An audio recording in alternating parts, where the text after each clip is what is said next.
náà rẹ̀ ọ́. Jésù onítọ́jú ènìyàn o, sára rẹ̀ náà rẹ̀ ọ́.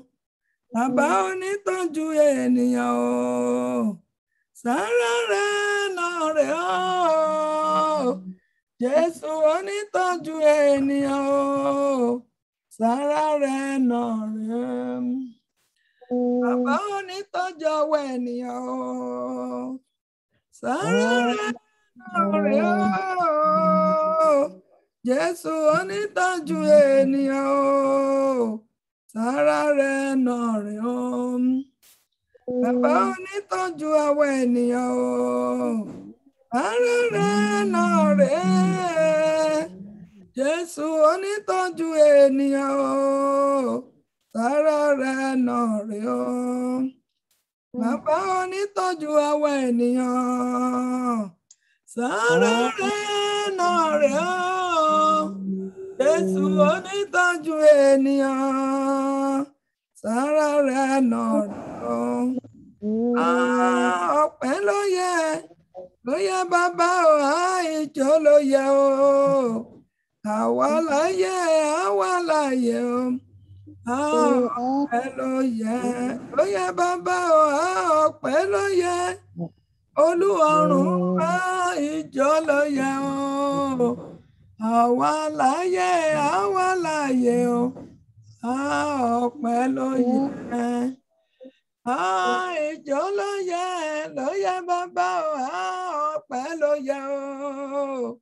Àwa láyé o. Ọpẹ́ ló yẹ. Ní gbogbo ọ̀nà ẹ ṣé. Àwọn Olúwa ní gbogbo ọ̀nà ẹ ṣé o bàbá. Ní gbogbo ọ̀nà ẹ ṣé o bàbá. Ní gbogbo ìgbà ẹ ṣé. Ní gbogbo ìgbà ẹ ṣé o bàbá. Ní gbogbo ìgbà ẹ ṣé o bàbá. Ní gbogbo ọ̀nà ẹ ṣé. Ní gbogbo ọ̀nà ẹ ṣé o bàbá. Ní gbogbo ọ̀nà ẹ ṣé o bàbá. Ọlọ́run má jẹ̀mú. Àyàn Ọlọ́run pẹ̀yìn ní Ọlọ́run. Agbẹ́sẹ̀ àpótá bá ń kẹ́pẹ́ ilẹ̀ ń dáhùn. Àyìn ló gbé àìwọ̀n gẹ́gẹ́ bí ọba àwọn ọba nínú ayé wa. Adúgbò fún ìtẹ̀rìn níjẹta nínú Friday program láàrin wa. Mo yàn ológo pẹ́ fún ọkàn ayé kọ̀ọ̀kan. Mo yìn lógo fún àwọn ẹ̀rí tó tẹ̀ tí ń wọlé láti àná fún ohun tẹ́ ṣe níjẹta. Ó jọ mí lójú, ó sì yà mí lẹ́nu. Bẹ́ẹ̀ nìkan lẹ lè ṣe yìí, kò sí ẹlòmíràn. Mo gbé ń ga pé ẹ fi ìyìn, ẹ fi mú ìbànújẹ́ ayé wa kúrò. Agbẹ́yìnká fẹ́mi táyé fi wá há sí, ẹ mú wa jáde, ẹ dẹ̀ ṣẹ́gun fún wa. Kẹ́lẹ́yẹ kì í ṣe agbára wa bí kò ṣe agbára ẹ̀yàn Ọlọ́run. Mo fi ìtọ́pẹ́ àti ògo forúkọ olùẹ̀gbọ́ ọpẹ́ wa. Olùẹ̀gbọ́ àyìn wa fún àná àtọrọ̀fẹ́ tarí gbà. Olùẹ̀gbọ́ ọpẹ́ wa. Olùẹ̀wà àyìn wa gbogbo ẹ̀ṣẹ̀ pátá nínú ayé wa. Olùẹ̀wà dáríjì wa. Agbára máa lọ mọ́tẹ́ṣẹ́ mọ́. Olùẹ̀gbé wọ̀ wá. Agbára tó lè fi òkú sínú ẹ̀ṣẹ̀. Olùẹ̀fi ró wa. Èyí lábẹ́ wákàtí Ọlọ́run má jẹ̀mú. Ó yẹ sọ̀kalẹ̀ sáárín wa. Ọlọ́run àti ìyàn ó lè sọ̀kalẹ̀ sáárín wa. A fẹ́ fi ọ̀sẹ̀ tuntun lé yín lọ́wọ́. A fẹ́ fi oṣù tuntun lé yín lọ́wọ́. Ọlọ́run ìyanu ó lè ṣẹra yín lógo. Ìṣẹ́wọ́ ọ̀sẹ̀ yìí ibi tí a fẹ́ lọ ni, ibi ọjà wa ni, ibi bísíǹsì wa ni. A lè lọ láìsẹ̀yìn Ọlọ́run tó náà láṣẹ tàn yín wá láti lè darapọ̀ mọ́ ìrìnàjò wa nínú ọ̀sẹ̀ yìí. Ẹ̀mí mọ́ ó lè jẹ́ àrìn yín. Ìrìnàjò gbogbo lọ́sẹ̀ ẹ̀mí mọ́ ó lè darapọ̀ mọ́ wa. Ìgbésẹ̀ wa nínú ọ̀sẹ̀ ó lè darapọ̀ mọ́ wa. Ká bá fẹ́ lọ lọ́sẹ̀ yìí, Olú ẹ ṣáájú wa, jẹ́ ká rí gbogbo ọ̀nà. Lẹ́yìn ọ̀sẹ̀ yìí, Ọlọ́run ìyá, jẹ́ ká lè fi ògo àtọ́lá àti ìforúkọ yín. Àdúgbò pé Ọlọ́run ti ṣe ògo ní forúkọ yín. Gbogbo ẹ̀yin àjọ táfiwé pé tẹ́ǹbẹ̀ láàrin wa. Gbogbo ẹ̀yin àdàlẹ̀ èèyàn tẹ́ǹbẹ̀ láàrin wa. Gbogbo ẹ̀mí àṣàdúrà jẹ ẹgbọ́rọ̀ Olúwa ẹ wọnú ìdáyérayé in the name of Jesus Christ. Gbogbo ẹ̀yin ẹ̀mí ìdílé ìyá ìdílé bàbá ìdílé ọkọ ìdílé àná tí ń bá ẹ lọ sí àdúrà ẹ wọnú ìdáyérayé in the name of Jesus Christ. Kaurika siri kurika shima kaurika santa kurika shima gbogbo ìsọkùnkùn tó lè dí àdúrà lọ́wọ́ ọwọ́ Ọlọ́run kó wo sí lára in the mighty name of Jesus Christ.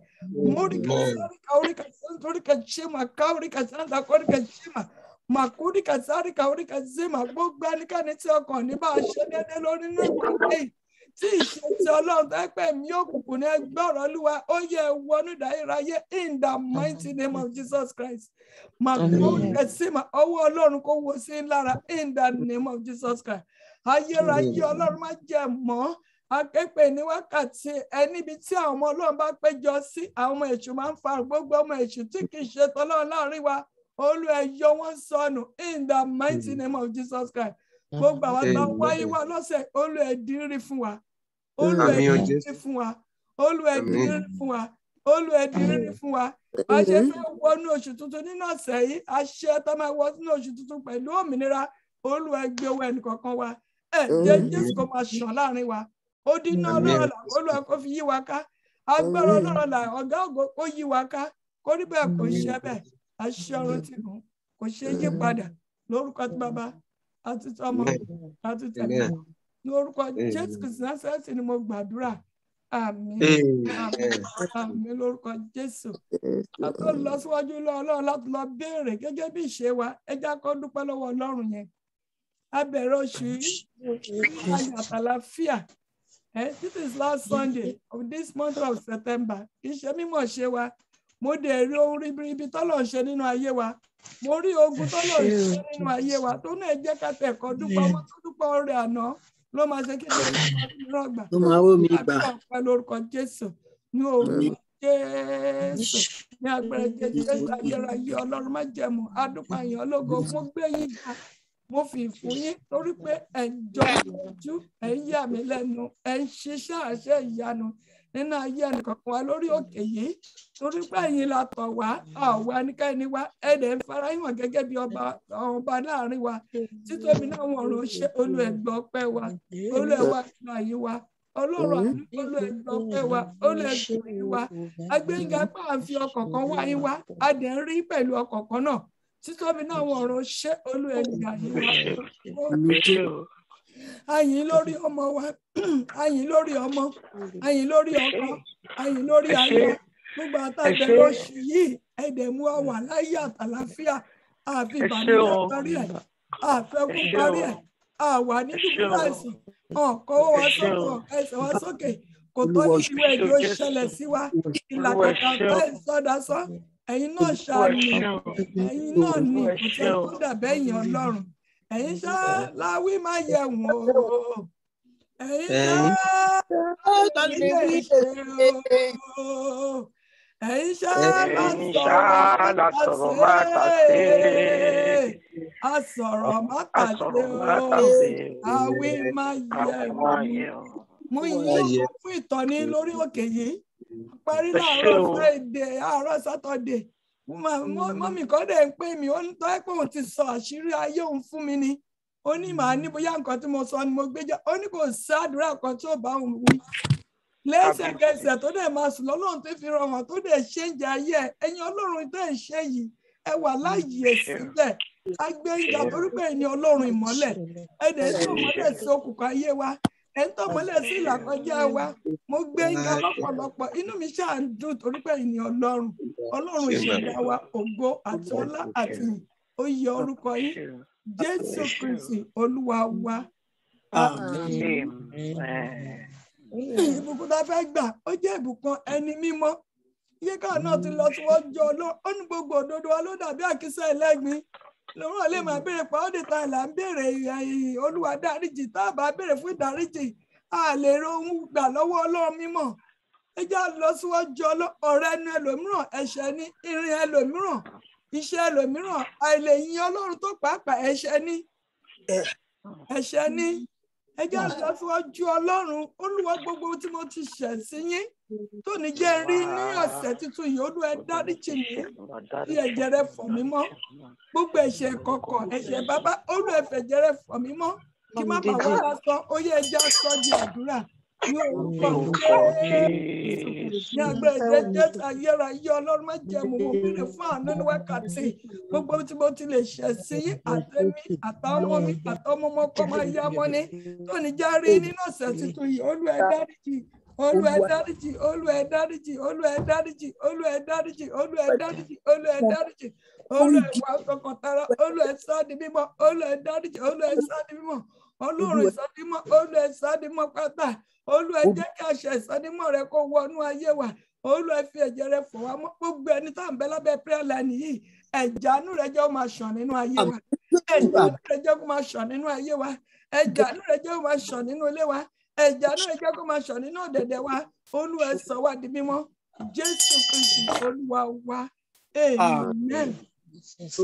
Gẹ́gẹ́ bí ìṣe wa ẹ já sọ fún Ọlọ́run Olúwa nínú ọ̀sẹ̀ tuntun tí mo fẹ́ bọ́ sí a máa bọ́ sí oṣù náà lọ́sẹ̀ yìí o a máa bọ́ sínú oṣù òmìnira ẹ já sọ fún Ọlọ́run nínú ọ̀sẹ̀ tuntun tí mo bọ́ sí nínú oṣù tuntun mo fẹ́ bọ́ sí lọ́sẹ̀ yìí ẹ̀mí mọ́ mi ò lè darí ìrìn àjò yìí láìsí yín ẹ ṣáájú mi àtẹ̀mí àtàwọn mi ẹ jọ̀ọ́ ẹ máa ká ọmọ ẹ máa kọ́ ọkọ ọmọ ẹ máa ká ìyàwó ọmọ wọ́n ṣe kó gbogbo ọmọ Ọlọ́run yẹn ṣe kí ni o ó ń dáàbò bò wá papọ̀ ohun tó bá gbà wá ohun agbára ilé wa àdúrà orí òkè kì í ṣàdúrà mi nìkan àwọn àtẹ̀bí wa ni bí Ọlọ́run dẹ̀ ṣe ń bẹ tẹ́mi ẹ̀ ń bẹ àtàwọn àtọmọ àti ilé wa búburú kan ní ṣubú lù wá àrùn kan ní súnmọ́ ilé wa in the name of Jesus Christ lórí òkè yìí àní yẹ ẹnikẹ́ni sọnù in the name of Jesus Christ ibi ó kéré tóbi bí Ọlọ́run ṣe ń bẹ tẹ́mi ẹ̀ ń bẹ kò ní yẹ ọ̀dẹ̀dẹ̀ wa in the name of Jesus Christ torí pé Ọlọ́run alààyè la wá wá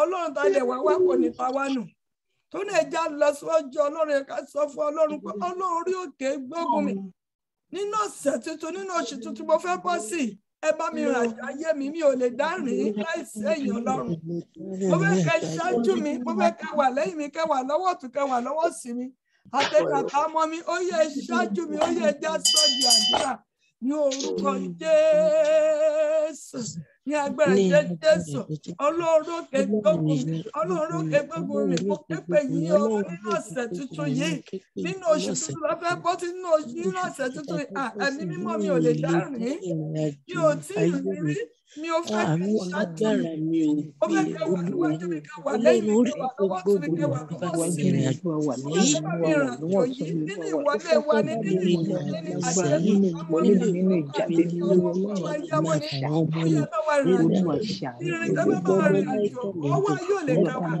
bẹ́ẹ̀ ni owó kò lè rí wá mú kò lè fọwọ́ kọ̀ wá ẹ̀mí mọ́ kò wá rìn àjò yìí Jésù Kristi ọmọ Ọlọ́run ó yẹ bá wà rìn àjò yìí Ọlọ́run wá jẹ́ mú ìṣẹ́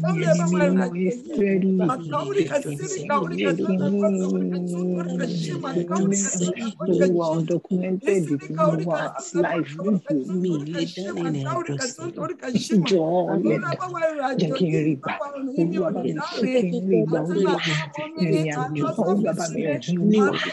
additional document lórúkọ Jésù Olúwa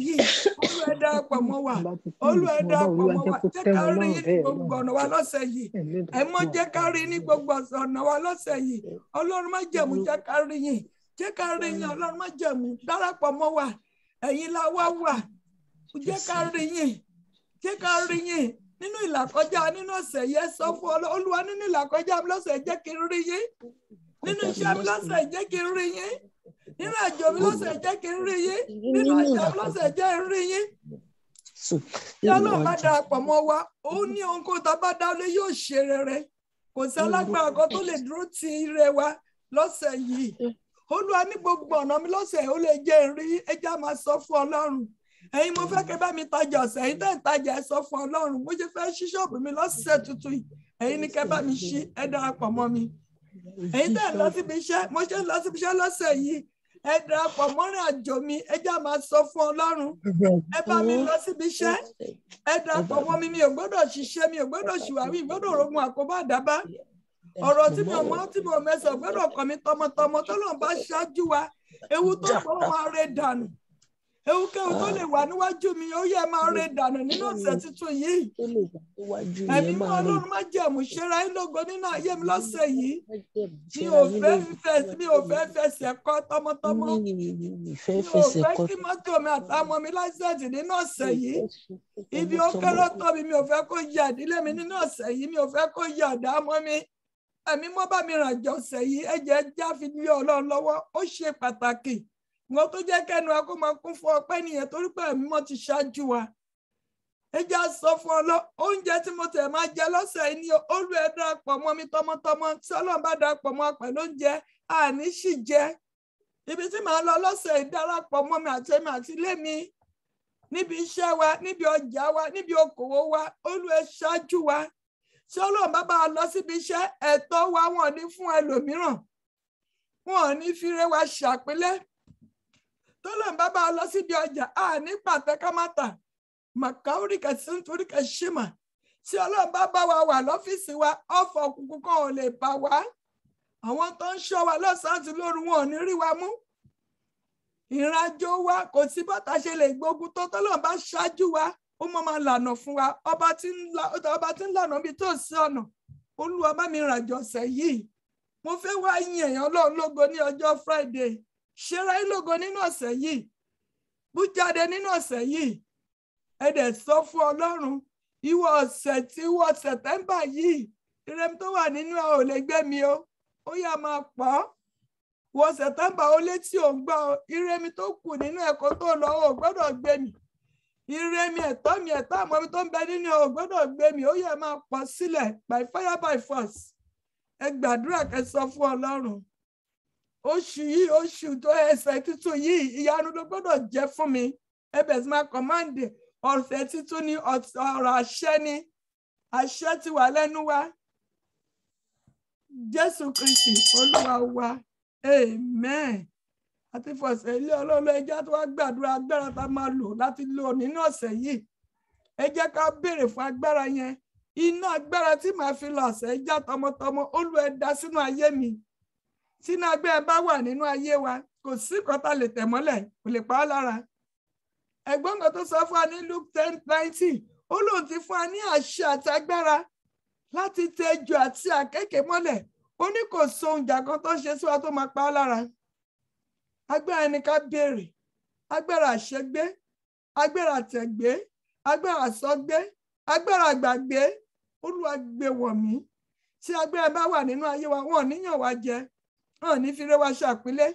Ẹ jẹ́ sọ fún Ọlọ́run Olúwa dáná agbára rẹ sínú ayé mi. Tí ọwọ́ ayé ọwọ́ òkùnkùn lè ka nínú ọ̀sẹ̀ tọmọtọmọ tilétilé mi ó yẹ ẹjẹ́ sọ di àdúrà.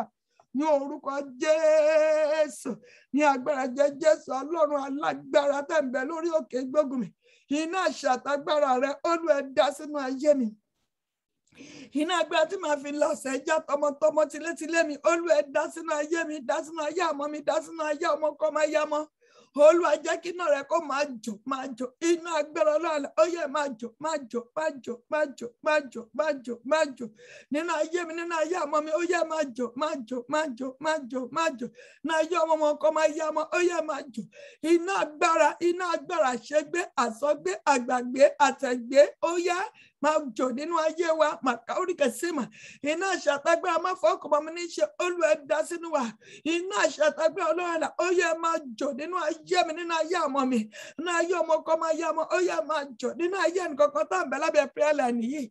Àtàwátá yìí máa wo program message ní iná àṣàtagbára sọ̀kalẹ̀ sínú ayé wa. Àwa táwa Nàìjíríà táwa lẹ́kọ̀ọ̀kan àtàwa àtọmọ wa àtilé wa. Iná àṣàtagbára tá máa fi lọ ọ̀sẹ̀ já tí búburú kò ní ṣubúlù wa ó yẹ sọ̀kalẹ̀ sínú ayé wa. Maurika sirika urika santa korika shema. Mirika urika sarika urika sunturika shema kaurika santa korika shema.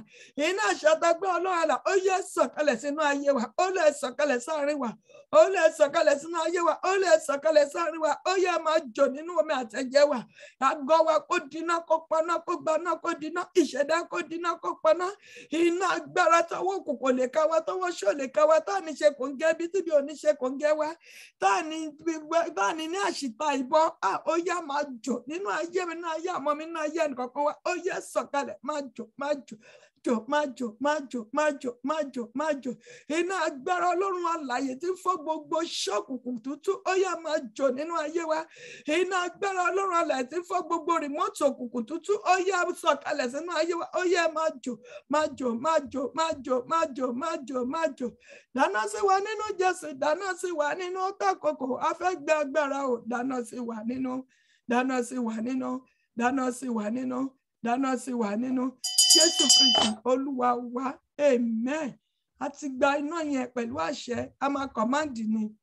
A máa pa láṣẹ fún ọ̀sẹ̀ tuntun. Wíwọ̀ ọ̀sẹ̀ tuntun gbọ́rọ̀ Olúwa. Wákàtí tó ń bẹ nínú ẹ̀. A máa kó papọ̀ oṣù ọ̀sẹ̀ náà máa bọ́ sóṣù tuntun. Ìwọ ọ̀sẹ̀ tuntun, ìwọ oṣù tuntun gbọ́rọ̀ Olúwa. Wákàtí tó ń bẹ nínú ẹ̀. Ìṣẹ́jú tó ń bẹ nínú ẹ̀. Ọ̀sán tó ń bẹ nínú ẹ̀. Òru tó ń bẹ nínú ẹ̀. Ó lè gbàbọ̀dẹ̀ tì mí o. Ẹnikẹ́ni tó bá ránṣẹ́ ibi sí ẹ.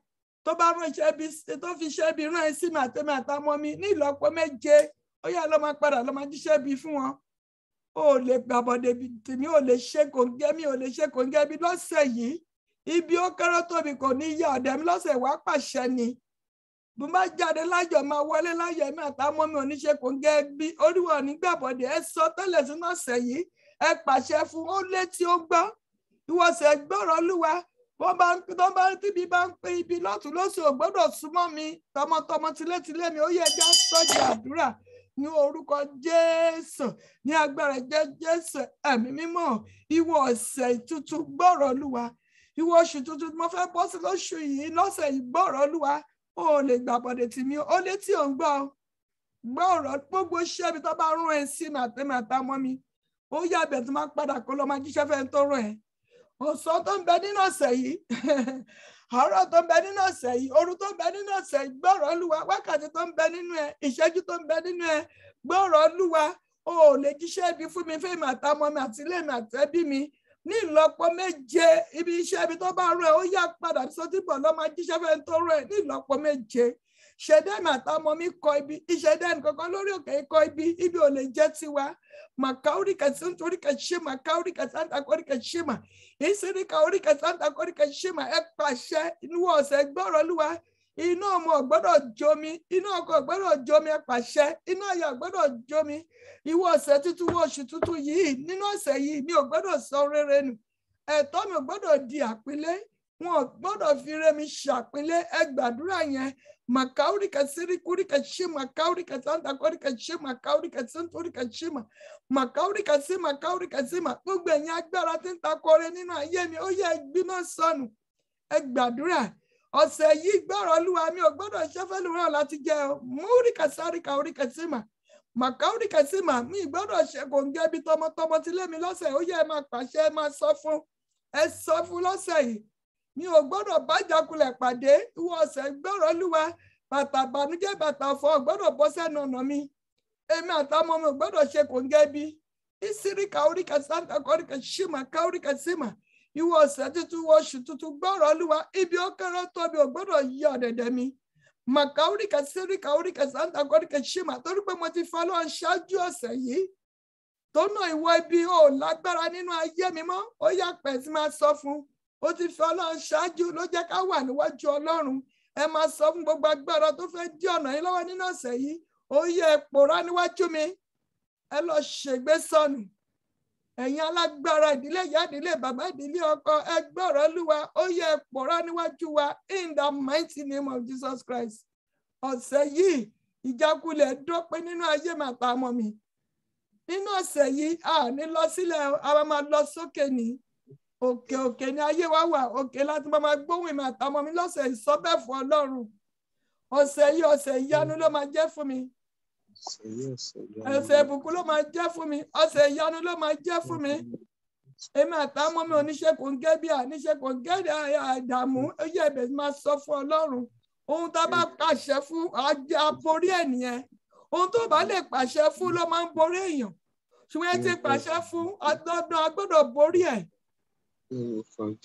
Yes, ọ̀sẹ̀ yìí mo ṣe ń jáde máa jáde tìyanu máa wọlé tìyanu ìjákulẹ̀ sí fún mi mọ́. Yes, àkàórí kẹsàn-án torí kẹsìmà Jésù Kristi Olúwa wa. Amen. Ẹ yá lọ síwájú Ọlọ́run.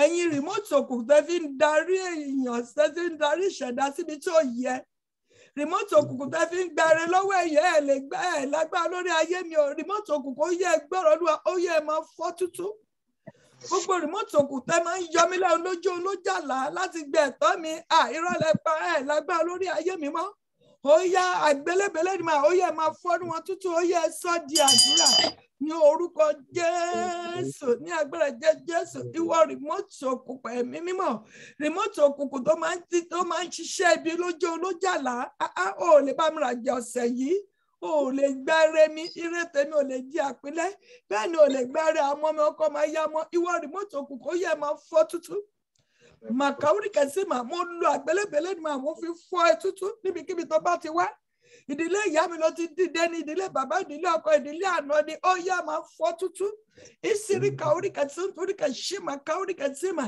ẹ lè darí ẹ̀tọ́ mi síbi tó yẹ ẹ gbàdúrà yẹn o ẹlòmíràn gbàdúrà ojú ni Sátánì máa ń wá ó máa ń lo remote ṣeun bá ìṣètò ọ̀hún tí ó yẹ tó máa ń dìre wa lọ́wọ́ fọ́ remote yẹn tútú àtẹni tó mú remote yẹn lọ́wọ́ ni o àtẹni tí remote yẹn wà lọ́wọ́ ẹni àti remote tó ń lò ní o níbikíbi tó bá wà lógún mẹ́rin àgbáyé nísàlẹ̀ lẹ̀ wà ní nínú oríta mẹ́ta lẹ̀ wà nínú ọ̀run kejì lẹ̀ wà ní ẹgbọ́rọ̀ Olúwa àgbélébélé máa kó máa fọ́rí tútú ẹ lè dire mú lọ́sẹ̀ yìí ẹ lè kọ́ńtró ayé mi lójú olójàlá mo ti tọ́ Ọlọ́run àlàyé wá mo ti fi ìgbé ayé mi ọ̀sẹ̀ ilé Ọlọ́run lọ́wọ́ tó nà gbogbo ẹ̀tọ́ mi lọ́sẹ̀ yìí ẹ lè dàbẹ́tẹ̀ síbòmíràn ẹ gbàdúrà yẹn pàṣẹ gbogbo èèyàn agbára tẹ́ máa ń dàbẹ́tì rẹ síbòmíràn mo fi àgbélébélé mo fi fọ́rí tútù lọ́sẹ̀ yìí ẹ lágbára lórí ayé mi mọ́ màkàórí kẹsí nítorí kẹsí mà ìsírí kàórí kẹsí nítorí kẹsí mà kàórí kẹsí mà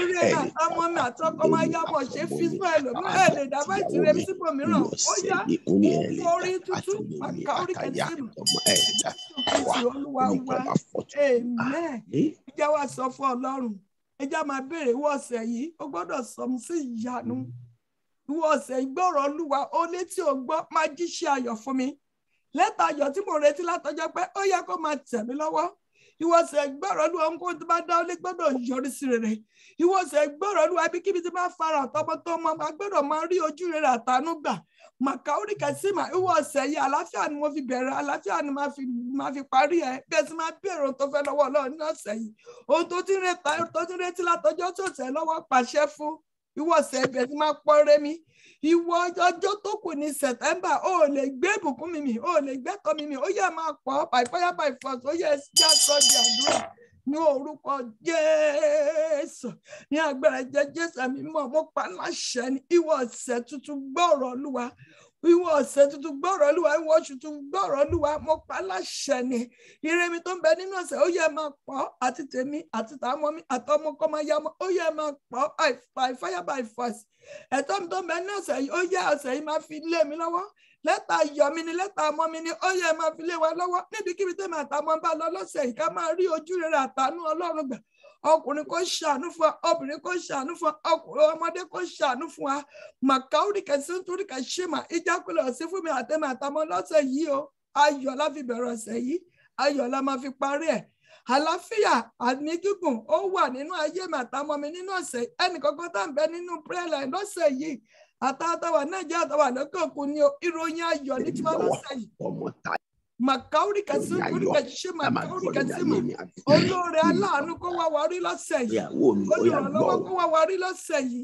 káṣe kò gẹrẹ nínú ọ̀sẹ̀ yìí àánú kó wá wa rí àánú kó fọ̀ nínú ayé wa nínú ọ̀sẹ̀ yìí màkàórí kẹsí kúrí kẹsí màkàórí kẹsí mà gbogbo bí ti bá ti náwó ìrànlọ́wọ́ fún lọ́sẹ̀ yìí kí n bẹ̀rẹ̀ sí máa rí ìrànlọ́wọ́ gbà gbogbo kíbi táwọn bá ràn lọ́wọ́ ìrànlọ́wọ́ sí lọ́sẹ̀ ká máa ìrànlọ́wọ́ gbà ìrànlọ́wọ́ Ọlọ́run kó wá wa rí ìsírí kàórí kẹsí nítorí kẹsí mà Jésù Kristi Olúwa wa amen ẹjá ti gbàdúrà ẹ̀ka sọ fún Ọlọ́run mo ṣe ń wọnú oṣù tuntun nínú ọ̀sẹ̀ yìí tí mò ń wọ nínú oṣù tuntun lọ gbogbo ìnira tó kù nínú ayé mi ò lè bá mi wọnú oṣù òmìnira o ìwọ ìnira ayé mi ilẹ̀ lanu ó yá gbé mi gbogbo ń ta fi ìnira pè tó ń bá mi wọnú oṣù September gbọ́rọ̀ Olúwa ò lè bá mi wọnú oṣù October ó yá ilẹ̀ lanu ó yá máa gbé mi gbogbo ogun lórí ayé mi lórí àwọn mi ó yá pòórá mo ṣe ń wọnú oṣù tuntun lọ mo ń wọbẹ̀ pẹ̀lú òmìnira pẹ̀lú ìyanu pẹ̀lú ṣàṣẹ ìyanu ẹsẹ̀kẹsẹ̀ ó yẹ ẹja sọ di àdúrà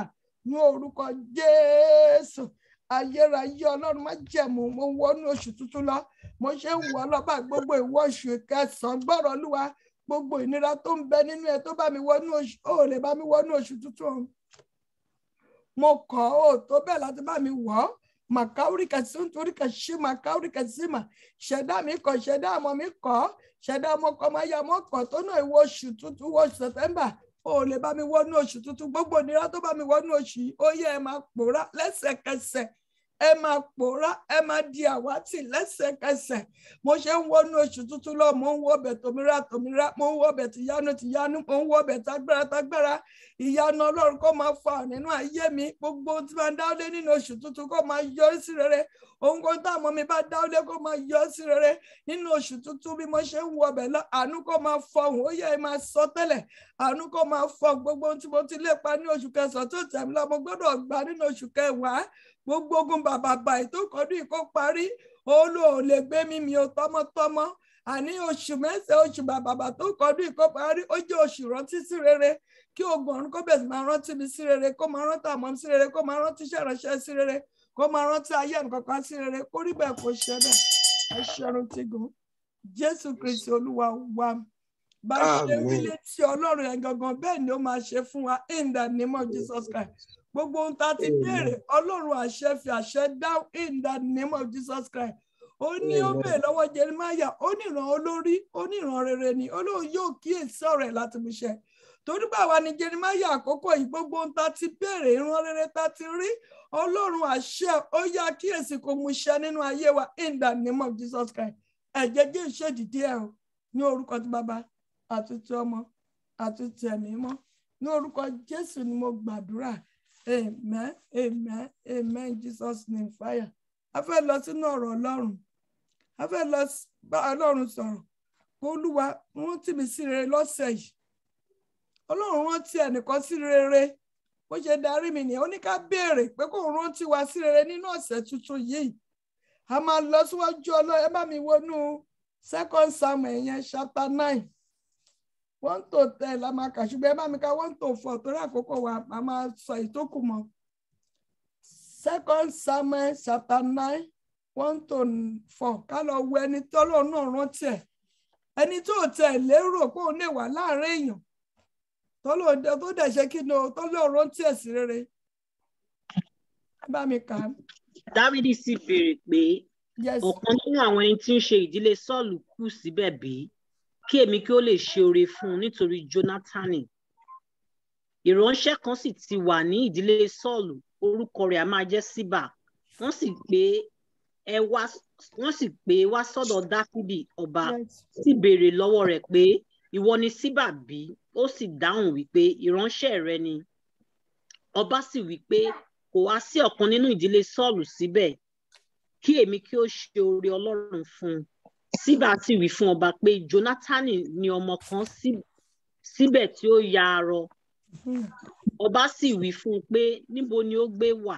Síbà sì wí fún ọba pé wò ó, òun wà ní ilẹ̀ Mákírì ọmọ Amieli ní Lódíbárì.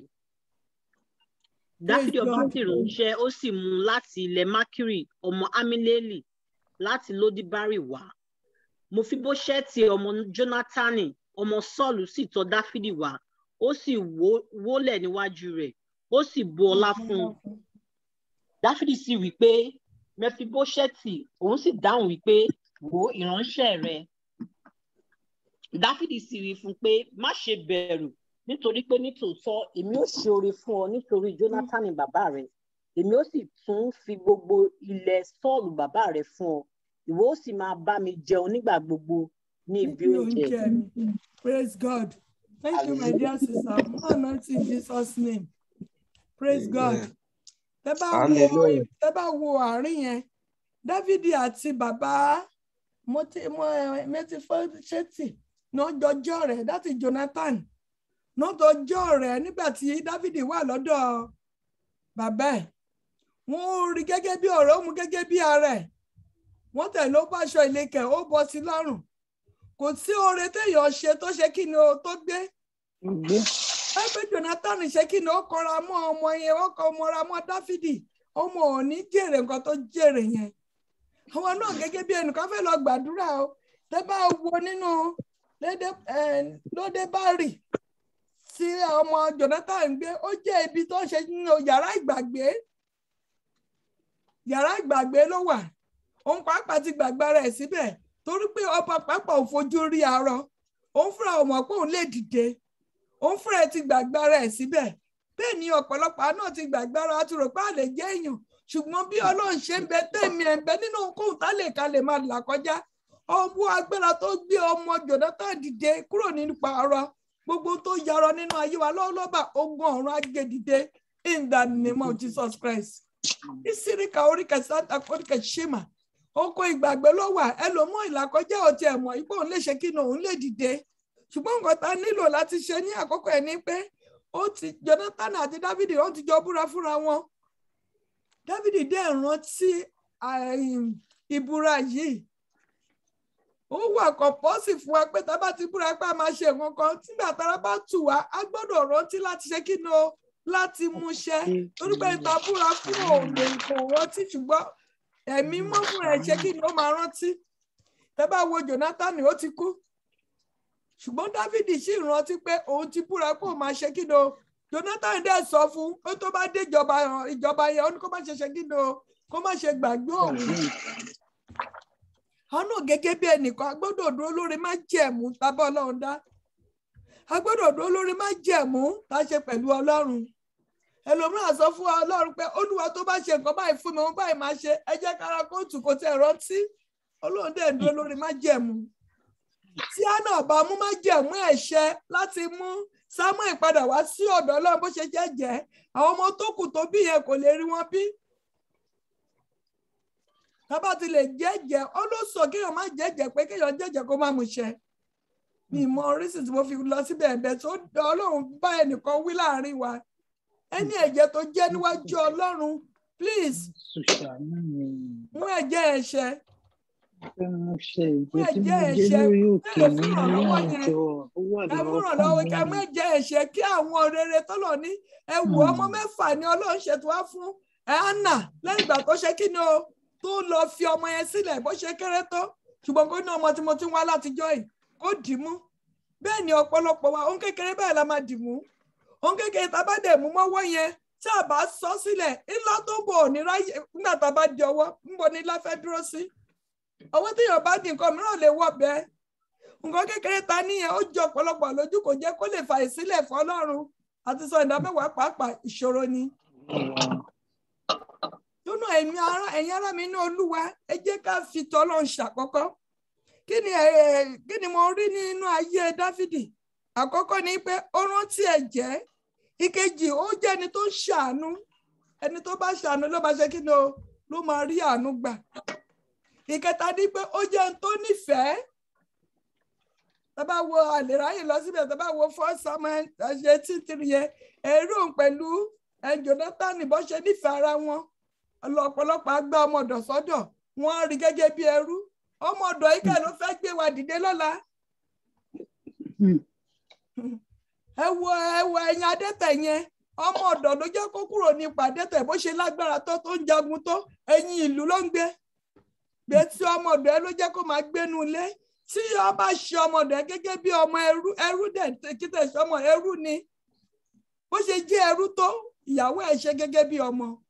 Torí tó bá ṣe gẹ́gẹ́ bí ọmọ kò ní lè dúró tì láti sọ fún pé àti tí ọ̀gá bá dẹ̀ lọ sí báyìí sílùú wọn ó máa rí ìwòsàn wòlíì wà ń bẹ̀. Báwo la ṣe ń ṣe tó súnmọ́ wa báwo la ṣe ń ṣe tó wà pẹ̀lú wa ìrànlọ́wọ́ òpin níbì kan ẹgbọ́ Yorùbá ó ní ọwọ́ ọmọdé ò tó pẹpẹ lẹ́ni tàgbàlagbà ọwọ́ pẹpẹ àwọn tó wá látilẹ̀ Yorùbá ìrànlọ́wọ́ òpin síbì kan bí ọmọdé ṣe lè ràn á lọ́wọ́ bẹ́ẹ̀ làwọn náà lè ràn ọmọdé lọ́wọ́. That is why a gbọ́dọ̀ wà ní ìṣọ̀kan. Kí ló dé tí wàá mú kí ọmọ Jonathan kò ti rí ìrànlọ́wọ́ ẹ gbà kò ti dákẹ́ nínú àdúrà. Tí èèyàn bá ti sinmi nínú àdúrà lọ́sàn-án àti lóru tó ń ṣàánú tó ń lo ìfẹ́ ọmọ ẹnìkejì tó ń ṣe ẹ̀jẹ̀ èèyàn máa ṣe kí ni kò ságbá tó lè dáre wa dúró. mo gbàdúrà láti nínú oko yàrá ìgbàgbé tá a wà ọwọ́ agbára Ọlọ́run alààyè á fà wá jáde ní wákàtí in the name of Jesus Christ. ẹ fẹ́ lọ fi ìṣẹ́jú mélòó tó kù gbàdúrà.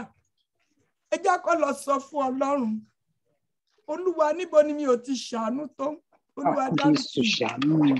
Níbo ni mo ti jẹ́jẹ́ tí mi ò san? Olúwa dáríjì mi. Níbo ni mi ò ti lo ìfẹ́? Jésù Kristi ìfẹ́ ni. Tí ìfẹ́ bá ń gbénú wa, a gbọ́dọ̀ rẹ ẹnìkan pé ó ṣe kí ni ẹnìkan pé kò jẹ́ nǹkan kan níwájú wa. Níbo ni mi ò ti lo ìfẹ́ tó ń bọ́ ni mi ti gbàdúrà tó? Olúwa ṣàánú fún mi. Ó ló sàn kéèyàn má jẹ́jẹ́ ju kéèyàn jẹ́jẹ́ kó má san lọ. Olúwa ṣàánú fún mi. Ó yẹ ẹja sọ́ọ̀dì àdúrà ní orúkọ Jésù ní agbára Jésù ayérayé Ọlọ́run Olúwa dáríjì Olúwa ṣàánú fún mi Olúwa bá mi ṣàkóso ọmọ kan máa yá ọmọ Olúwa dáríjì ibi bá ti lò fẹ́ tó ní Olúwa dáríjì ìsíríkà oríkà sábà oríkà oríkà tó ń toríkà ṣéma oríkà sábà oríkà ṣéma ká oríkà tó ń toríkà ṣéma gbogbo ibi tá a ti lò fẹ́ tó ní gbogbo ibi tá a ti ń kọ́ra tá a ti gbàdúrà tó àti màtámọ́ Olúwa dáríjì wẹ́wẹ́ tọkọtara sọ́wọ́ di mímọ́ kí ẹ lè rántí mi síre lọ́sẹ̀ yìí ìsíríkà oríkà sábà oríkà ṣéma káwọn ètò rẹ tẹ ní fún mi lọ́sẹ̀ tẹ ní fún àwọn ọmọ ọkọ máa yá mi kó lè wá sí ìmúṣẹ. Olúwa ṣàánú fún mi fúró tẹ̀jẹ̀ rẹ̀ sọ mí di mímọ́ sọ mí di mímọ́ sọ mí di mímọ́ sọ mí di mímọ́ sọ mí di mímọ́ tọmọtọmọ tilétilé mi Jésù Kristi Olúwa wa amen. Ẹ jẹ́ wa lọ síwájú Olúwa tá a bá rí yàrá ìgbàgbé wọ́n ti gbàgbé lòmíràn níbi iṣẹ́ tó wà. Ẹni tó yẹ kó ti gba promotion láti ọdún kejì sẹ́yìn tó ìwà lójú kan ó wà nínú yàrá ìgbàgbé ìsíríkà oríkà tí mà ọmọ ẹlòmíràn ti yẹ kó ti wà níbi gíga ṣùgbọ́n wọn rántí ẹ̀ àmì kan ní gbogbo yàrá ìgbàgbé táyé fi mí sí ẹlòmíràn pàápàá ti fara ẹ̀ sínú yàrá ìgbàgbé.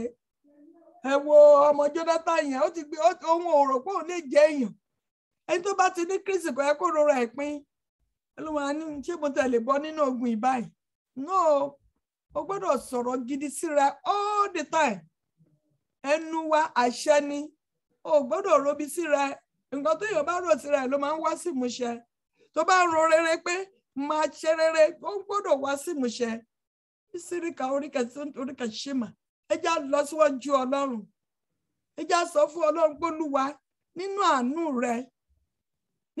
rẹ nínú yàrá ìgbàgbé tí mo lè wà táwọn ọmọ mi wà tọkọ wà tíṣẹ́ mi wà Olúwa fà mí jáde mú mi jáde kúrò nínú yàrá ìgbàgbé bẹ́ẹ̀ ṣe mú ọmọ Jonathan jáde kúrò nínú yàrá ìgbàgbé Olúwa mú mi jáde kúrò nínú yàrá ìgbàgbé ó yẹ já sọ di àdúrà lórúkọ Jésù ní orúkọ Jésù ní agbára Jésù ayérayé Ọlọ́run má jẹ̀mú yàrá ìgbàgbé ó ní mo lè wà bóyá níbi iṣẹ́ ẹni ó yẹ kó ti ní promotion wọ́n gbàgbé ẹni sọ fún Ọlọ́run yàrá ìgbàgbé ẹlòmíràn ni pé ó ṣì kò tí ì rọmọ bí sọ fún Ọlọ́run tọ́lọ́run bá rántí ẹ̀wà bímọ yàrá ìgbàgbé ẹlòmíràn kò tí ì níṣẹ́ tọ́lọ́run bá rántí ẹ̀wà níṣẹ́ yàrá ìgbàgbé mìíràn ni pé lẹ́tà ayọ̀ tó ń retí kò tí ì rí gbà yàrá ìgbàgbé ni sọ fún Ọlọ́run yàrá ìgbàgbé ẹlòmíràn ní àìsàn sọ fún Ọlọ́run pé gbogbo yàrá ìgbàgbé tí mo lè wà ọwọ́ agbára Ọlọ́run àdá fà mí jáde mi ò fẹ́ wà ní yàrá ìgbàgbé tọmọtọmọ tilétilé mi gbàdúrà yẹn ẹjọ́ ẹ gbà á ẹ̀mí mọ́ ń bẹ láàrin wa òun ló darí mi nínú àdúrà ẹ jẹ́ ká gbà á Olúwa nínú yàrá ìgbàgbé tá ti lè wà lọ́lọ́ báyìí ọwọ́ agbára náà dà fà wá jáde fà mí jáde fà mọ́ mi jáde fà ilé mi jáde kúrò ní yàrá ìgbàgbé tí mo lè fira mi sí tọ́ta fi mí sí ni táyé fi àmọ́ mi sí ni tọ́ta fi wọ́n sí ni ọmọ kan máa yá mọ́ ni Olúwa fọwọ́ agbára fà wá jáde yàrá ìgbàgbé tí ṣàránṣẹ́ ìwà Olúwa fà jáde Jésù Kristi Olúwa wa amen. Ká tó lọ gbàdúrà ìrántí ẹja sọ fún Ọlọ́run alágbára wo ló fi sínú yàrá ìgbàgbé alágbára wo ló lòwò ní jẹ́ kí n jẹ́ ohun tọ́lọ́run fẹ́ kí n jẹ́ ẹ wo ọmọ ọṣẹ́ Sọ́ọ̀lù lásán òun ló jókòó sórí gbogbo ogún ìdílé Sọ́ọ̀lù ẹrú ni o ó ṣàmọ̀ pé Jonathan lọ́mọ kan kò tẹ̀ sọ jáde kò tẹ̀ fi oúnjẹ kọ́kọ́ fún kò fi ẹ̀tọ́ kọ́kọ́ fún ó jókòó sórí ogún ẹ̀ ẹ já sọ fún Ọlọ́run alágbára ló sọ mí sínú yàrá ìgbàgbé alágbára ló jókòó sínú ẹ̀tọ́ mi alágbára ló jókòó sínú ogún mi tó fi ń ṣọlá ẹ̀yin ogun ọ̀run ó yẹ kọlù bó ṣe nǹkan ṣe súnmọ́ mi tó ó yẹ kọlù ó yẹ kọlù, ó yẹ sọ́jà àdúrà ní orúkọ Jésù. Ẹ̀mí mímọ́ alágbára ìdílé ìyá mi, ìdílé bàbá mi, ìdílé ọkọ, ìdílé àná mi wo ló fi èmi àtàwọn ọmọ mi sínú yàrá ìgbàgbé tó jókòó sórí ẹ̀tọ́ mi, tó ń fi ẹ̀tọ́ mi ṣọlá màkúrì kẹsíma. Ẹ̀mí mímọ́ kọlù ìsíríkà orí kẹsàndà kórí kẹsíma. ẹ̀mí mímọ́ olú ẹ kọlù gbogbo ẹ̀ka tó ń lo agbára lé mi lórí, gbogbo ẹ̀ka tó ń lo agbára lé àmọ́ mi lórí, gbogbo agbára tó ẹnikẹ́ni tó ń lo agbára lórí ẹ̀tọ́ mi tó fi ń ṣọlá tó ní òun lágbára. Ẹ̀mí mímọ́ ta ló lágbára tẹ̀yìn Ọlọ́run? Ta ló tó, ta ló dàbẹ́ èèyàn Ọlọ́run? Olú ẹ bá mi kọlù ìsíríkà oríkà tí ó ń torí kà ṣe mà ká oríkà sáríkà oríkà tí ó ń torí kà ṣe mà. Kò sí ẹni tó tẹ̀yìn Ọlọ́run, kò sí agbára tó lè forí gbárí pẹ̀lẹ́ èèyàn Ọlọ́run, torí pé kò sí agbára mìíràn tó lè forí gbárí pẹ̀lẹ́ èèyàn Ọlọ́run. Ẹnikẹ́ni tó ń yàn mí jẹ, tó ń yàn ọmọ mi jẹ, tó ń jẹ gàba, tó dúró, tó ń lo agbára gẹ́gẹ́ bí ọmọ Sọ́ọ̀lù màkàóríkà símà màkàóríkà síntúríkà ṣímà káóríkà sáńtàkóríkà ṣímà. Ẹ̀mí mọ́ olú ẹ kọlù gbogbo ẹ̀ka tó dúró gẹ́gẹ́ bí síbà nínú ayé mi. Ẹ̀mí mọ́ kọlù kọlù kọlù kọlù kọlù kọlù kọlù kọlù kọlù kọlù kọlù Jésù Kristi Olúwa wa. Amen. Ẹ jẹ́ wá lọ síwájú Ọlọ́run. Olúwa, níbo ni ẹ̀tọ́ mi há sí?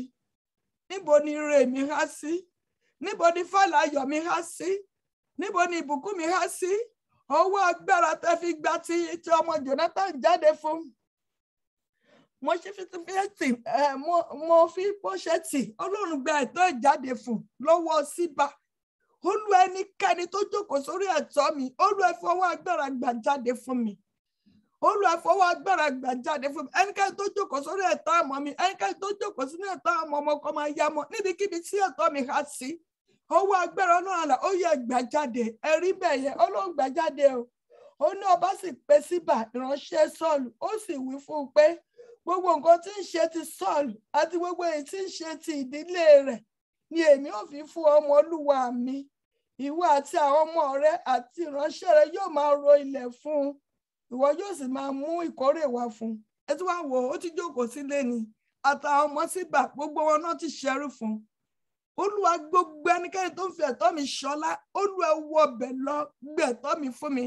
Níbikíbi tí rẹ̀ mi há sí, wọbẹ̀ lọ gbẹ̀tọ́ mi fún mi. Gbogbo ẹnikẹ́ni tó jókòó sórí àga mi, ẹ̀mí mọ́ tí wọ́n dànù gba àga ìrọ̀rùn mi fún mi. Ìwọ tó ti dùn fún ìgbéga gbàdúrà yẹn, ẹnikẹ́ni tó jókòó sórí àga ìrọ̀rùn mi, àga ìgbéga mi, tó lóun ò ní kúrò, ẹ̀mí ṣiṣẹ́ iṣẹ́ olóòjẹ́ ó balẹ̀ gbàgà mi fún mi. Ó yẹ ẹja sọ di àdúrà ní orúkọ Jésù. Ní agbára Jésù ayérayé Ọlọ́run má jẹ̀mọ́. Olúwa lágbára tẹ́ fi ń jọ Ọlọ́run. Agbára tẹ́ fi gbé ẹ̀tọ́ ọmọ Jonathan padà fún ibikíbi tí ẹ̀tọ́ mi há sí. Ibikíbi tí ẹ̀tọ́ ọmọ mi há sí. Ibikíbi tí ẹ̀tọ́ iṣẹ́ ìránṣẹ́ mi há sí. Ẹ̀tọ́ ọmọ kan máa yà mọ́ ibikíbi tó há sí. Olúwa wọbẹ̀ lọ gbà jáde fún mi. Gbà jáde fún mi. Gbà jáde fún mi. Ta ló ń fi ẹ̀tọ́ mi ṣọlá? Ta ló ń fi ẹ̀tọ́ mi ṣọlá? Ta ló ń fi ẹ̀tọ́ mi ṣọlá? Ẹ̀mí mọ́ wọbẹ̀ lọ gbẹ̀tọ́ mi jáde fún mi. Gbà jáde fún mi. Gbẹ̀tọ́ mi fún mi o, gbẹ̀tọ́ mi fún mi. Gbẹ̀tọ́ mi fún mi o, gbẹ̀tọ́ mi fún mi. Ajúni ló ń jẹ mí níyà. Gbẹ̀tọ́ mi fún mi. Gbẹ̀tọ́ mi fún mi o, gbẹ̀tọ́ mi fún mi. Gbẹ̀tọ́ mi fún mi o, gbẹ̀tọ́ mi fún mi. Ajúni ló ń jẹ mí níyà. Gbẹ̀tọ́ mi fún mi. Olúwa ẹ̀tọ́ mi níbikíbi tó há sí, Olúwa gbà jáde. Ẹ̀tọ́ ọmọ mi, ẹ̀tọ́ ọmọ nǹkan máa yá mọ́, Olúwa gbà jáde. Fáìlì ayọ̀ mi ni lẹ́tà ayọ̀ mi níbi tó há sí, Olúwa gbà jáde. Ire mi níbikíbi tó há sí, Olúwa gbà jáde. Ọmọ Jonathan níbi tó há sí, ẹ máa gbà jáde fún. Ó màkàóríkà sí màkà. Màkàóríkà sí màkàóríkà sí màkàóríkà sí mà. Níbi tó jókòó sí. Mẹ́sì fún pẹ́sẹ́tì ibi tó jókòó sí ni ẹ̀tọ́ ẹ̀ wá bá ibẹ̀ náà ti lọ pè wá. Olúwa ibi tí mo jókòó sí yìí níbi tí mo wà, Olúwa fi ẹ̀tọ́ mi wá mi rí. Fi ẹ̀tọ́ ọmọ mi wá wọn rí. Fi ẹ̀tọ́ ọmọ kan máa ya ọmọ wá wọn rí. Màkàóríkà sí màkàóríkà sáńtà kóríkà ṣímà. Ta ló jókòó sórí ẹ̀tọ́ mi? Ẹ gbàdúrà yẹn. Ta ló jókòó sórí ẹ̀tọ́ mi? Ta ló jókòó sínú àga ìtura mi? Tó ní kò sáyè fẹ́ màtá ọmọ mi láti jókòó sí àga ìtura yìí. Ẹ̀mí ṣiṣẹ́ ṣe Olúwa jọ̀ọ́ balẹ̀. olùwàjò balẹ̀ gbàgà ìrọ̀rùn mi àtàwọn mi fún wọn ọmọ ọkọ máa yá mọ́ olùwẹ̀gbà jáde ìsíríkà oríkà tí ó ń toríkà ṣé máa ká oríkà tí ó máa találágbára tó ń lágbára lórí ẹ̀tọ́ mi ẹ̀mí mọ́ ọkọ lù ú gbé ẹ̀tọ́ mi jáde fún mi lọ́wọ́ ẹ̀ ẹni náà tó fọ ọkàn tó jókòó sórí ẹ̀tọ́ mi olùwẹ̀kọ lù ú gbà jáde gbé ẹ̀tọ́ mi jáde gba ìwé mi jáde gba lẹ́tà ayọ̀ mi jáde ìsíríkà oríkà sáríkà oríkà sí máa gbàdúrà tálẹ́ náà tó lóun ní jẹ́ ńláyọ̀ ọmọ ẹ̀mí mọ́ bá mi kọ lù ú fún mi ní ọmọ tèmi ọlọ́run má jẹ̀mú gbàdúrà yẹn tálẹ́ náà tó lóun ní jẹ́ ńláyọ̀ òun ò ní jẹ́ kí n débi jókòó ayọ̀ olú ẹ kọ lù wọ́n mú mi ṣe kò ń gé ọkọ mi jẹ́ mú ṣe kò gé aya mi gbàdúrà yẹn gbàgbà máa káwóríkà sí mà ogun ọ̀run dúró tì wá ó dẹ̀ ń fi àṣẹ sí ìsíríkà oríkà sáríkà oríkà pàkúríkà síríkà oríkà ṣèmà màkúríkà sáríkà oríkà síntà bìkúríkà ṣe màkàríkà sáríkà oríkà síntà oríkà ṣe màkàríkà sáríkà oríkà síntà oríkà ṣèmà ìsíríkà oríkà sántà oríkà ṣe màkàríkà ṣèmà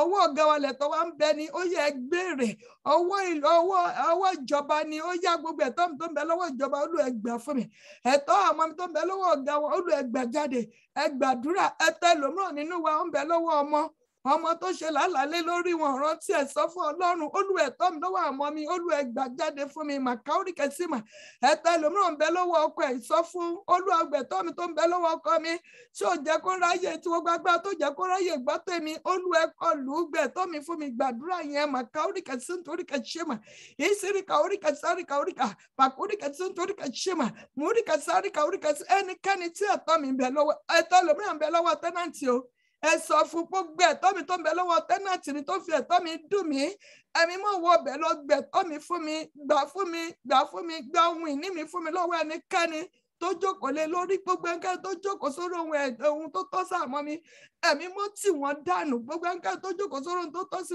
ó lè tí wọ́n dànù gbẹ̀tọ́ mi fún mi Jésù Kristi Olúwa wa amen ẹ jẹ́ wá sọ fún Ọlọ́run lónìí gógógógó Olúwa ṣíwé ìrántí kan mi wọ́n tì mí sí rere bẹ́ẹ̀ ṣe rántí ọmọ Jónátánì sí rere tí Dáfídì ò sinmi ni Ọlọ́run fún ní sinmi ó gbà sinmi lọ́wọ́ ẹ̀ ní o ló fi rántí ẹ̀ pé àṣẹ kò sẹ́ni tó kù nílé yìí tó ń fẹ́ ṣoore fún ẹja sọ fún Ọlọ́run ó kọ́ rántí ẹ̀ sí rere kó tó ṣoore fún ẹja sọ fún Ọlọ́run nínú ọ̀sẹ̀ yìí níbi iṣẹ́ mi ni níbi ọjà mi ni nínú okòwò mi ni Olúwa rántí mi sí rere nínú ọ̀sẹ̀ tuntun nínú oṣù tuntun tí mò ń wọ̀ lọ yìí Olúwa rántí mi sí rere tọmọtọmọ tọkọtọkọ tayátayá ó yá àdúrà lórúkọ Jésù ní orúkọ Jésù ní agbára ẹ̀jẹ̀ Jésù ayérayé Ọlọ́run má jẹ̀mú nínú ọ̀sẹ̀ tuntun yìí nínú oṣù tuntun yìí Olúwa rántí mi sí rere ìsíríkà oríkà tí ń toríkà ṣèmà màkà oríkà tí ń toríkà ṣèmà nínú ọ̀sẹ̀ tuntun nínú oṣù tuntun yìí Olúwa rántí mi sí rere makaurika sirika urika santa korika shima kaurika santa korika shima murika sarika urika santa korika shima nínú ọ̀sẹ̀ tuntun nínú oṣù tuntun yìí Olúwa rántí mi àtàwọn mi sí rere Ọlọ́run má jẹ̀mú ẹ̀yin tẹ́ rántí ọmọ Jonathan sí rere Olúwa rántí mi sí rere murika sarika urika shima ẹ̀yin tẹ́ rántí Mordecai sí rere Olúwa rántí mi sí rere ẹ rántí ẹ̀mọ ọmọ mi sí rere ẹ rántí iṣẹ́ ìránṣẹ́ sí rere fún iṣẹ́ àṣẹ ìyanu ẹsẹ̀kẹsẹ̀ rántí ìpè sí rere fún iṣẹ́ àṣẹ ìyanu ẹsẹ̀kẹsẹ̀ makaurika sirika urika shima kaurika sarika urika shima gbogbo ìṣẹ̀dá kọ̀ọ̀kan tá ń bẹ lórí prayer line ní àtàwọn àtọmọ wa àtàtọwà Nàìjíríà àtọwà lókè òkun ní Olúwa rántí wa sí rere ní gbogbo ìdáwọ́lé wa lọ́sẹ̀ Olúwa rántí wa sí rere Jésù Kristi Olúwa wa amen ẹ jẹ́ á sọ fún Ọlọ́run Dáfídì ṣe oore ọwọ́ ẹ̀ fún Jonathan ẹ sọ fún Ọlọ́run Olúwa nínú ọ̀sẹ̀ tuntun iṣẹ́ ẹ ṣe oore ọwọ́ yín fún mi ẹ ṣe kí ni o ẹ ṣe oore ọwọ́ yín fún mi orí ọwọ́ yín tí ayé máa rí tó máa fi ní yẹ̀sì Ọlọ́run ló ṣe yìí Olúwa ẹ ṣe fún mi lọ́sẹ̀ yìí ẹnu ọwọ́ yín sí Ọlọ́run yẹn láti gba oore Ọlọ́run Olúwa nínú ọ̀sẹ̀ ṣí oore ọwọ́ rẹ fún mi Ọlọ́run tí mo wá sórí òkè ṣí oore ọwọ́ rẹ fún mi àtẹ̀mí àtàwọn mi ó yẹ ẹja sọ di àdúrà ní orúkọ Jésù ní agbára Jésù Ọlọ́run orí òkè gbógun mi ẹ̀yin ni mo tọ̀ wá nínú ọ̀sẹ̀ tuntun nínú oṣù tuntun àtẹ̀mí àtàwọn mi ẹ ṣí oore ọwọ́ yín fún mi orí ọwọ́ yín gbà kan gbì tí ayé máa rí tó máa ń Jésù ló ṣe Olúwa ṣe fún mi àti mi àtàmọ́ mi orí ọwọ́ yín látọrí tẹ̀wá tó máa mọ̀ pé Ọlọ́run àlàyé ń jọba lórí òkè Olúwa ṣe ní fún mi ṣe fún àwọn ọmọ ọkọ máa ya mọ́ Olúwa ṣe fún wa orí ọwọ́ rẹ tí ọ̀pọ̀lọpọ̀ máa mọ̀ pé Ọlọ́run jọba lórí òkè Olúwa ṣe fún ìṣẹ̀dá kọ̀ọ̀kan tá à ń bẹ lábẹ́ prayer line yìí orí ọjọ́ pípẹ́ ìrètí ọjọ́ pípẹ́ Olúwa mú ṣẹ nínú ayé mi nínú ayé ẹnì kọ̀ọ̀kan wa àtàtàwà náà jẹ́ àtàwà lókè òkun àtàyè máa wo mẹ́sẹ̀gì yìí ni ẹ̀mí mọ̀ ṣe orí ọwọ́ rẹ fún wa orí ọwọ́ rẹ yà wá wò ó tí ọ̀rọ̀ a máa dà yín àríyànjiyàn tá a máa ní èmi ni àbẹ́mi kọ́ Olúwa ṣe fún wa màkàórí kàtíma Olúwa ṣe orí ọwọ́ rẹ fún wa ìsírí kàórí kàtíma Olúwa ṣe orí ọwọ́ rẹ fún wa múríkà síríkà oríkà Olúwa ṣe orí ọwọ́ rẹ fún ẹnì kọ̀ọ̀kan wa múríkà oríkà síma ẹjẹ́ a máa béèrè Olúwa bẹ́ẹ̀ ṣe ń ṣe orí ọwọ́ yín fún mi ẹ fún mi lẹ́mìí gígùn àtàlàfíà láti lè lò ìsíríkà oríkà síma káóríkà síma bẹ́ẹ̀ ṣe ń ṣe orí ọwọ́ yín fún mi ó lè fún mi lẹ́mìí gígùn àtàlàfíà láti lò tọmọtọmọ ọ̀sẹ̀ yìí ẹ fi ààbò yín tó dájú fi bò mí àtẹ̀mí àtàmọ́ mi ìsíríkà oríkà síma ẹ máa béèrè Ọlọ́run ààbò nílẹ̀ Góṣẹ́nì ẹ dáàbò bò mí nínú ọ̀sẹ̀ yìí ó ilé abẹ́ ṣe ń ṣe oore ọwọ́ yín fún mi ẹ̀mí gígùn àtàlàfíà tá a fi lò Olú ẹ̀yàn dẹ̀ fẹ́mi àtàmọ́ mi àti ilé mi ìsíríkà oríkà síma oore iṣẹ́ àṣẹ ìyanu ẹsẹ̀kẹsẹ̀ Olúwa fi bẹṣẹ́ ránṣẹ́ ìwọ tí gbogbo àwọn èèyàn máa mọ̀ pé yẹ́ẹ̀sì à ń sẹ̀yìn Ọlọ́run àlàyé lórí òkè yìí tí ọ̀pọ̀lọpọ̀ máa ti pàṣẹ wa gbàgbọ́ Olúwa ṣe nínú ayé ẹnìkọ̀ọ̀kan wa ó yẹ ẹ máa sọ ohun tẹ́ fẹ́ nínú ọ̀sẹ̀ fún Ọlọ́run ẹ máa sọ fún Ọlọ́run pé nínú ọ̀sẹ̀ Olúwa ṣeun báyìí fún mi ẹ sọ fún Ọlọ́run nínú ọ̀sẹ̀ lẹ́tà ayọ̀ mi fi lé mi lọ́wọ́ nínú ọ̀sẹ̀ yín gẹ́gẹ́ bẹ́ẹ̀ bẹ̀ mí wò ojúṣe ayọ̀ fún mi nínú ọ̀sẹ̀ yìí ẹ̀yin tẹ́tí díù fún ọmọ ẹ máa sọ fún oyún ẹ máa sọ fún Ọlọ́run pé nínú ọ̀sẹ̀ Olúwa sọ mí láyọ̀ àtàlàfíà yìí síríkà oríkà síma ó rere tí mo tún retí látọjọ́ pé Olúwa fi lé mi lọ́wọ́ kọ́kọ́rọ́ ayọ̀ mi Olúwa gbà fún mi kọ́kọ́rọ́ ilé mi gbà fún mi ẹ sọ fún Ọlọ́run kọ́kọ́rọ́ mọ́tò mi ẹ gbà fún mi ó yẹ ẹbẹ̀ sí máa sọ fún Ọlọ́run ìsíríkà oríkà síma káoríkà síma ẹ̀tọ́ mi níbikíbi tó há sí gbà fún mi lọ́sẹ̀ yìí ìsíríkà oríkà sáńtà kóríkà síma káoríkà sáríkà oríkà síma múríkà síma ẹ sọ fún Ọlọ́run lẹ́tà ìgbéga mi lẹ́tà ìbí gíga yìí bá ti ṣètò fún mi Olúwa fi lé mi lọ́wọ́ makaurika sirika urika shima kaurika santo urika shima sọ fún Ọlọ́run Olúwa jẹ́ kí ọ̀rọ̀ mi kó dayọ̀ nínú ọ̀sẹ̀ yìí jẹ́ kí ojú gbogbo kó bá mi yìn lógo máa fi ògo àtọlá fún yín Olúwa jẹ́ kí gbogbo ojú gbogbo kó bá mi yìn ọ́ maurika sirika urika sarika urika shima Olúwa yà mí lẹ́nu lọ́sẹ̀ yìí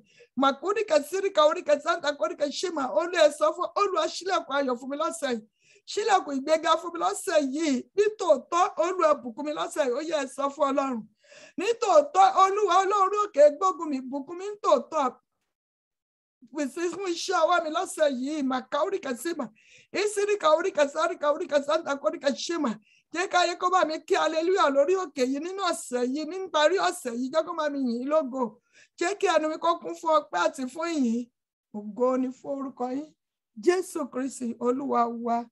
Àmín, àmín, àmín lórúkọ Jésù. Ayérayé Ọlọ́run má jẹ̀mú. Lórúkọ Jésù. Ayérayé Ọlọ́run má jẹ̀mú orí òkè gbógun mi. Àwa dúpẹ́ yàn lógo fún ọ̀nà tún tẹ́tí rìn láàrin wa. Torí pé ọ̀tún lèèyàn náà máa ń ṣiṣẹ́. Mo yìn lógo torí pé títí ṣe ohun tuntun ní láàrin wa lọ́ba ògo ni fún orúkọ yín. Ayérayé Ọlọ́run yà mọ́ kó ayé wa wá síwájú yín. Látòrí ìbẹ̀rẹ̀ àtẹ́mẹ́ àtàwọn ọmọ ọkọ máa yá mọ́ àti ẹnìkọ̀ọ̀kan wa táwọn ẹlẹ́bẹ̀ẹ́ pẹ́ẹ́lẹ̀ àtàwọn àtọmọ wa àtọkọ wa àtàyà wa àtàwọn Nàìjíríà àtàwọn lókè òkun nínú ọ̀sẹ̀ gangan Olúwa orí ọwọ́ rẹ̀ Olúwa ṣe fún wa. Màkàórí kẹsìmà nínú yàrá ìgbàgbé tí ẹnikẹ́ni wá lè wà ọwọ́ agbára Ọlọ́run là fà wá jáde nínú yàrá tí kì í rí àánú gbà. Nínú yàrá tó kì í fi re wá rí Olúwa mú wa jáde kúrò níbẹ̀. Nínú yàrá tó sí atẹ́gùn màkàórí kẹsìmà yàrá tó sí wíńdò tó lè fi wá sí ọwọ́ agbára lọ́la fà wá jáde kúrò níbẹ̀. Ìsìríkà orí kẹsìmà nínú yàrá tá lè wà tí atẹ́gùn àlàáfíà ọ̀fẹ́ sí wa tá lé atẹ́gùn rẹ̀ ọ̀fẹ́ sí wa Ọlọ́run má jẹ̀mú tátẹ́gùn ìgbéga ọ̀fẹ́ sí wa Olúwa wá agbára lọ́la Olúwa fà wá jáde tọmọtọmọ tílétílé wa in the mighty name of Jesus Christ. Ọlọ́run olóòkè gbógun mi fà wá jáde fà wá jáde fà wá jáde fà wá jáde yàrá tó kì í rántí sí ohun rere tí ayé lè sọ wá sí, Olúwa ẹ fà wá jáde. Bàbá rẹ ẹnikẹ́ni tó sọ sínú oko ẹrú tó ń fi ẹ̀tọ́ wa ṣọlá, àríyára yìí o, Ọlọ́run má jẹ̀mọ́ orí òkè gbógun mi, ó yẹ kọlù wọ́n. Jà fún wa, jà fún àmọ́ wa, jà fọ́kọ wa, jà fún aya wa, jà fún ọmọ kan máa yá mọ́ wa. Olúwa fi àwọn ọ̀tá wa ṣòfò dànù. Gbogbo ẹnikẹ́ni tó sọ sínú oko ẹrú, gbogbo ẹnikẹ́ni tó fi ẹ̀tọ́ wa dùn wá, tó fi ire wa dùn wá, Olúwa ẹ kọlù wọ́n. Gbogbo rìmọ́tò òkùnkùn tó lè máa lò láti máa fi díre wa lọ́wọ́, Olúwa ẹ fọ́ tútú in the name of Jesus Christ. Níbikíbi tí ire wa há sí, ọwọ́ ọkùnrin ni, ọwọ́ obìnrin ni, ọwọ́ ọmọdé, ọwọ́ àgbà, Ọlọ́run àjùlọ o, mo fẹ́ kẹ́ lágbára jùlọ, Olúwa ẹ gbà fún wa nínú ọ̀sẹ̀ tuntun yìí. Ohun tá ti ń lépa látọjọ́ pé tí ò tẹ̀ wá lọ́wọ́, Olúwa ẹ fi lé wa lọ́wọ́. Lẹ́tà ayọ̀ wa, Olúwa ẹ fi lé wa lọ́wọ́. Kọ́kọ́rọ́ ilé wa, Olúwa ẹ fi lé wa kọ́kọ́rọ́ lọ́wọ́. Kọ́kọ́rọ́ mọ́tò wa, Olúwa ẹ fi lé wa lọ́wọ́. Kọ́kọ́rọ́ ìgbéga wa, Olúwa ẹ fi lé wa lọ́wọ́. Gbogbo ẹnikẹ́ni tó ti dín fún ìgbéga, ẹ gbọ́rọ̀ Olúwa. Mo dúró, mi ò dá dúró, mo fẹ̀yìntì àgbélébùú. Mo sọ̀rọ̀ jáde láti inú ohùn Ọlọ́run àlàyé ní ohun torí pé gbogbo agbára láyé àti lọ́run láti fi fún mi. Mo lo májẹ̀mú ìpè, ẹ̀yin tí ẹ ti dín fún mi máa ń fún lẹ́tà ìgbéga. Ọkùnrin, ọmọdé, àgbà, ọmọ wa ni ẹ gbọ́rọ̀ Olúwa, ó yẹ ẹ máa gbà á in the name of Jesus Christ. Lẹ́tà ìgbéga yìí, ó yẹ ẹ máa gbà á torí pé ọ̀sẹ̀ ìrántí sí rere lélẹ́yìí. Ọ̀run kó bẹ̀ sí máa rántí ẹnìkankan wá sí rere. Ọ̀run ìrántí sí rere kó sílẹ̀ ẹnìkankan wá lórí lọ́wọ́lọ́wọ́ báyìí. Lẹ́tà ìgbéga, ó yẹ ẹ máa gbà á in the name of Jesus Christ. Gbogbo ẹnikẹ́ni tó ń retí lẹ́tà ayọ̀, tá ti ń retí lẹ́tà ayọ̀ látọjọ́ pẹ́ lọ́wọ́lọ́wọ́ báyìí, ó yẹ kábẹ̀sì máa gbà á in the mighty name of Jesus Christ. Ìsíríkà oríkà sí mà gbogbo àga ìrọ̀rùn wa, tọ́ wa ni, tọ́mọ wa ni, tó jókòó lé lórí ogun ọ̀run, ó yẹ yí dànù. Ẹ fìdí wa jókòó síbẹ̀ in the name of Jesus Christ. Dádì, afẹ́fọ́ ò níbi gíga. Agbára tí ẹnìkankan máa fi fọ́ níbi gíga tọmọtọmọ tílétílé wa, Olúwa ẹ gbé agbára ẹ̀wọ̀ wa in the name of Jesus Christ. Mo gbàdúrà gbogbo ẹ̀dá ìṣàìsàn gbọ́rọ̀ Olúwa, ọwọ́ ìwòsàn pípé Olúwa kó nà sínú ayé wa, àìsàn dópin nínú ayé wa in the name of Jesus Christ. Àwọn táwọn ojú Ọlọ́run fún ọmọ rere nínú ọ̀sẹ̀ yìí, ọ̀sẹ̀ ìrántí sí rere ni o. Ọlọ́run tó bẹ Hánà wò kó bẹ̀ yín wò nínú ọ̀sẹ̀ yìí in the name of Jesus Christ. Egege bẹ́ẹ̀ kó jíṣẹ́ ayọ̀ fún yín in the mighty name of Jesus Christ. Ẹ̀yin tó ń bẹ nínú oyún, ẹgbẹ́ ọ̀rọ̀ Olúwa tẹ́tí tó bímọ. Àwọn áńgẹ́lì àgbẹ̀bí òde ọ̀run mẹ́ta kó darapọ̀ mọ́ yín, kó gbẹ̀bí yín ní ọjọ́ náà in the name of Jesus Christ. Omi ò ní pọ̀ jù o, ẹ̀jẹ̀ ò ní pọ̀ jù. Ẹ̀gbóhùn ìyá, àdẹ́gbóhùn ọmọ in the name of Jesus Christ. Mo sọ tẹ́lẹ̀ gẹ́gẹ́ bí ikọ̀ àti ìríjú Olúralà, ohun rere tá ti retí látọjọ́ pẹ́ kó máa tẹ̀ wá lọ́wọ́ in the mighty name of Jesus Christ. Mísíríkà oríkà sáríkà oríkà sí màá tá ti dìbò mọ́tò táwọn retí mọ́tò sẹ́.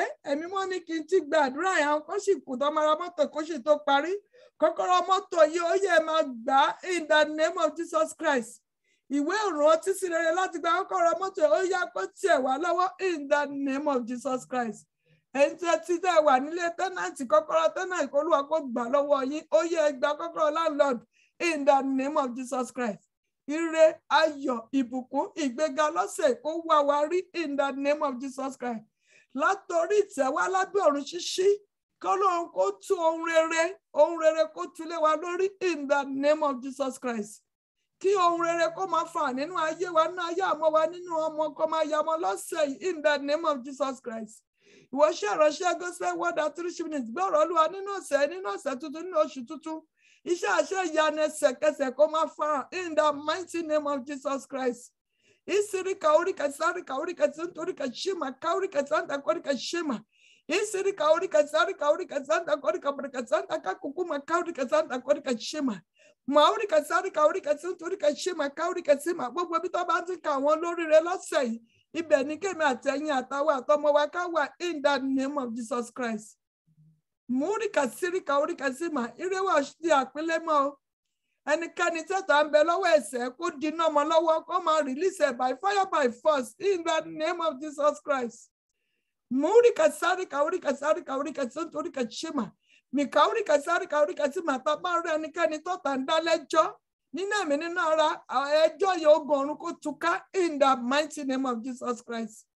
ìsíríkúríkà ṣímà káwíríkà símà àánú kó fọ̀ nínú ayé wa àlàáfíà kó fọ̀ nínú ayé wa ire wa ti tẹ̀ wá lọ́wọ́ ká lọ máa ṣe rere ká máa ṣàánú ká máa rí àánú gbà ká máa lo ìfẹ́ kífẹ́ Ọlọ́run kó máa jọba nínú ayé wa kílẹ̀kùn àánú kó máa ṣí fún wa kólúwa kó túbọ̀ ṣe oore ọwọ́ ẹ̀ fún wa ní ẹ̀kúnrẹ́rẹ́ ni ká gbégbá ọpẹ́ ó ti rí bẹ́ẹ̀ o ẹni tí ẹ̀ ń wá ọkọ ẹ lọ ṣe kò gé ọkọ yín ẹni tí ẹ̀ ń wá aya lọ ṣe kò gé aya yín ẹni tí ní márèjì lọ́nà gbogbo ìdíwọ́ ìdènà tó ní kò ní ṣeéṣe kólúwa kó fún ṣòfò dànù ọjọ́ ayẹyẹ yín kó dé in the name of Jesus Christ gbogbo ẹ̀yin ọmọ iléèwé ó yẹ lọ ṣe rere ọgbọ́n Ọlọ́run òye Ọlọ́run kólúwa kó fi fún yín in the name of Jesus Christ Ọlọ́run ààbò nílẹ̀ Góṣẹ́nì títọ́sẹ̀ máa fi parí kó máa dáàbò bò wá àtàwọn àtọmọ àtọmọkọ àtàyà gbogbo àwọn tó lọ sí ìrìnàjò kan dé láyọ̀ àwọn tó wà nílé káàbọ̀ Ọlọ́run kó dájú lórí wọn bẹ́ẹ̀ ni ó rí o a kọ́ ìpè ìrayọ̀ la máa gbọ́ ní Àgbàlá Lódodo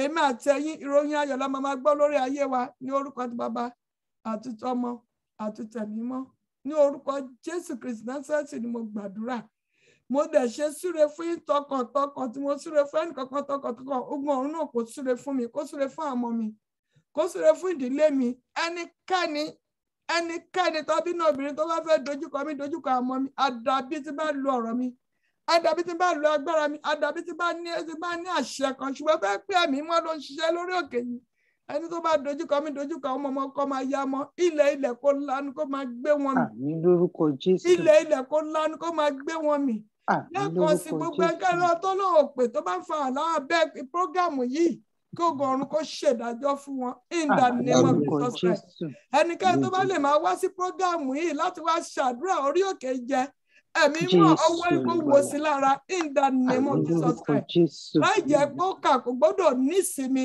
in the name of Jesus Christ ọkùnrin ìka obìnrin ìka tó bá wọ́n nítọ̀ iṣẹ́ ìránṣẹ́ sí ibi ni kó máa dé bá wọn in the name of Jesus Christ ṣùgbọ́n ẹnikẹ́ni tó bá ní ayọ̀ lórí iṣẹ́ ìránṣẹ́ láàárọ̀ lọ́sàn-án lálẹ́ ayọ̀ ayérayé kó lọ́wọ́ kó fi bẹ̀ ìdílé kọ̀ọ̀kan wò. Àmín lórúkọ Jésù. Iṣẹ́ ìránṣẹ́ ṣe ń ga bẹ́ẹ̀ ni kí ayé wa àtọmọ wọn lọ síbi gíga. In the mighty name of Father, in the name of Son, and the name of Holy Spirit. In Jesus' name we pray. Amen. Amen. Amen. In Jesus' name. Ìyá ìgbà kan nínú mú tí ọ̀ká ṣòro ọ̀fẹ́. Àwọn àlejò pọ̀ Ọlọ́run àárọ̀ yín lọ́wọ́ ẹ̀rí ni máa fi máa ń dá ìmọ̀ sí ẹ̀rí la máa fi dára. Àmín o. Mi ò Jésù. Lórúkọ In the mighty Jésù. name of Jesus Christ. Gbogbo ẹ̀yin tuntun dáadáa pọ̀ mọ́ wa. Olúwa ṣe ohun tuntun nínú ayé ẹ̀yin náà ìdáná Àmín Jesus Christ. lórúkọ Jésù. Gbogbo tí ọkàn yín gbòǹgbẹ lọ́lọ́ máa ṣe fún yín in the name of Jesus Christ. Àwọn àwọn àlẹ́ bí ọ̀rọ̀ á ṣe di ẹ̀rí tó di ayọ̀ ọ̀rọ̀ tí náà máa di ẹ̀rí ó máa di ayọ̀ in the mighty name of Jesus Christ. Amen. Bẹ́ẹ̀ ni ó sì rí ọṣọ kò lè ṣe yí padà ní orúkọ tí bàbá àti tọmọ àti tẹ̀mí náà ní orúkọ tí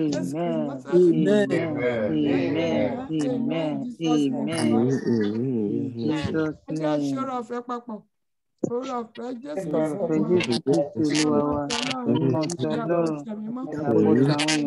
kó sọ̀kalẹ̀ kó máa bá wa gbé lásìkò lọ láíláí. Àmín. Àmín. Àmín. Lórúkọ Jésù. Àmín lórúkọ. Àwa tá a tẹ̀ ẹ̀jọ́ ni wa akọ́mọ̀nà wa wà ní Psalm 102 verse 13 a máa pè mọ́ra wa a máa dárúkọ wa síbi àánú yẹn síbi tá a máa béèrè fún àánú a máa dárúkọ a máa ní k'Olúwa kó ṣàánú fún mi lágbájá àtẹ̀mí àtìlẹ́mí Ọlọ́run adé ṣàánú yẹn fún wa lórúkọ Jésù ọyá 1 2 3 Olúwa yóò dìde yóò ṣàánú fún mi àtẹ̀mí àkókò ìgbẹ́ ètò àkókò náà ti dé Olúwa yóò dìde nítòótọ́ àkókò náà ìwọ ò dìde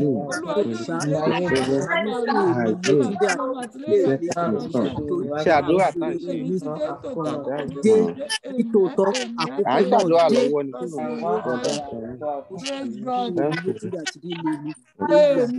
nítorí àkókò náà dé lórúkọ Jésù àmín. Hallelujah, méje o, praise God. Hallelujah. Hallelujah. Hallelujah. Hallelujah. Hallelujah. Hallelujah.